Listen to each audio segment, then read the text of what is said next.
Okay, this is a $2 coin or a toonie. And these are our glue down vinyl floors. And this is the toonie fitting in between the gaps in our glue down vinyl floors. Hey, there's a loonie between this gap. Not quite a toonie gap, there's a loonie gap. And look over here, there's a dime. Not quite a loonie gap, but a dime gap. And where I'm going with this is that it costs us a lot more than toonies and loonies and dimes to install these floors, and it would cost us a lot more than that to get it fixed.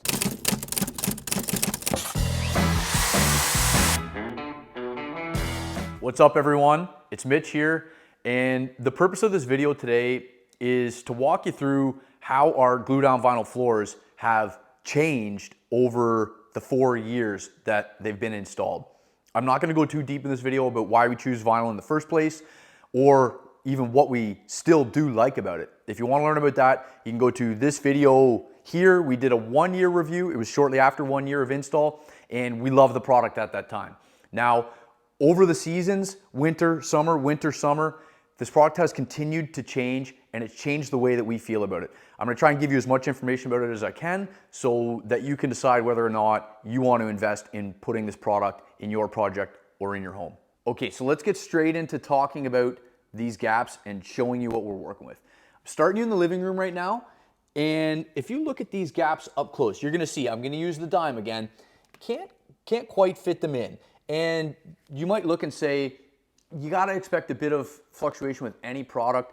This isn't gonna bug me, and that's really getting nitpicky. But the reason that I wanna show you these is because at the original install date, which was done professionally, these did not exist, but also this is what the larger gaps looked like at the start after year 2 and onward type of thing after the seasons, but they've continued to get worse.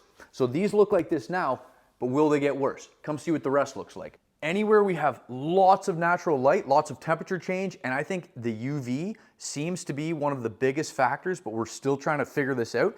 In this corner, the gapping is really bad. I'm gonna show you guys again. Look at these gaps. This is a toonie right here, easily fits in between this piece of flooring. Now, we're gonna take a quick tour around the front of this patio door, our kitchen and our hallway, and show you that we have lots more gapping like this. Okay, so patio door area, almost every gap in this section is nearly up to 1/8 of an inch. We're gonna do our best to show you up close how these gaps look. Okay, now through this hallway section from our kitchen, same thing. All of this is ranging. That's a big gap right there.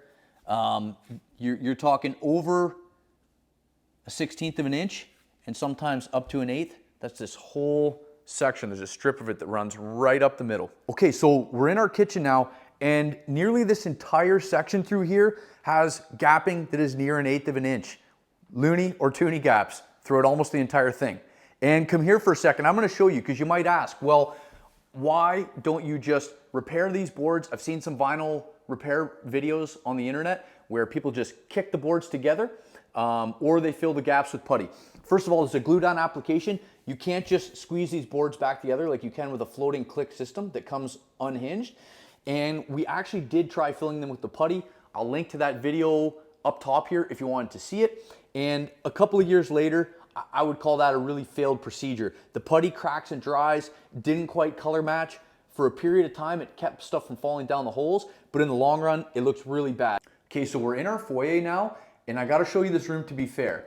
This room faces a lot of temperature fluctuation, but not a lot of sunlight. And a lot of the planks in this room are nearly as tight as the day 1 install. And not to mention this room takes a ton of water from boots. Okay, so we're at one of the larger gaps. And instead of going upstairs and showing you all the rest of the gapping up there, safe to say that it ranges from just beginning to sort of intermediate in terms of what we've showed you down here already. And in general, it's not as bad because we don't have quite as many windows up there, or at least that's why we think it's not as bad. But I want to show you this gap and talk about why we're so upset about the gapping. First off, of course, at the end of these planks that are brown and sort of sand in color, it creates a black line that's visually sticks out a lot. So it appears to be a defect in the product because it is. But almost more importantly is that in these areas where it's gapped very large, you can see right down to the subfloor, which it was laid on a 1/4 inch mahogany on top of our OSB, just because the mahogany takes better with the glue. And it was stapled to heck, so there's no movement there. But if this were to be a tongue and groove hardwood product and you start to see some shrinkage, you can't see right down to the subfloor. Whereas in this case, you can actually see the mahogany, plywood, and there's adhesive on there, so everything is falling in this gap and getting stuck. You can't just simply sweep or mop these floors. We've got crumbs and all kinds of little things starting to exist in these cracks, and we have to literally scrape them out. But then next time something falls in, it sticks again. So it's sort of compounding the problem of those little gaps to where we're having these larger gaps that are accumulating junk, and that's where it's really starting to bother us. Okay, so we're in the basement now, and the reason I want to show you this is because we installed a click vinyl here a couple years after we moved in. So this product's been installed for about 2 years. And the reason we did click instead of a glue down is because we have a heated floor in this basement.